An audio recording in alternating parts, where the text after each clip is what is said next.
Môre julle, hier uit die Tenace huis uit. Ek is uiteindelik gesond genoeg, dit voel so, ons sal wel sien later, om weer 'n keer te probeer om Tenace te gebruik. Nou, net om vir julle te wys hoe ons dit doen. Oupa gooi vir ons skoopies poeier sommer in hierdie houertjies vooruit. So ons werk nie direk uit die Tenace houer uit nie. Dit maak dit baie eenvoudig en baie maklik. Nou, hoe ek gaan maak? My lewer is siek, so om gesond te word, het ek sommer jong spinasieblare, 2 hande vol, binne in die blender. En nou wat ek gaan doen, omdat dit my eerste dag is, gaan ek 2 skoopies poeier ingooi. So, in hierdie geval maak ek sommer so. Sien julle hoe maklik werk dit?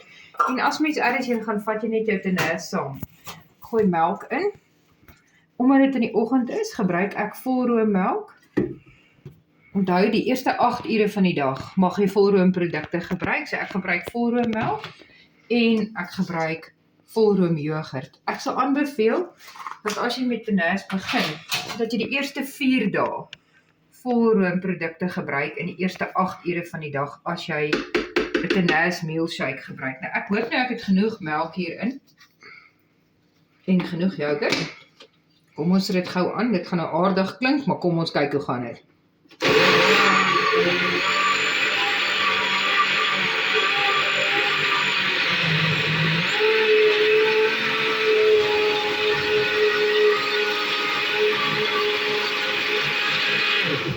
Daar sy. En daar is my Tenace milkshake. Dit gaan dalk nou 'n bietjie meer wees as 'n glas, omdat ek 2 koppies groen blare in het. Onthou, as jy jou Tenace shake gebruik, mag jy 3 koppies vrye groente saam met dit gebruik. So ek sal nou maar gaan en ek gaan nou hierdie shakeie drink tot hy klaar is.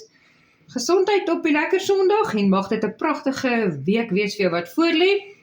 En hier is my eerste shake. Ek gaan weer probeer om Tenace te gebruik.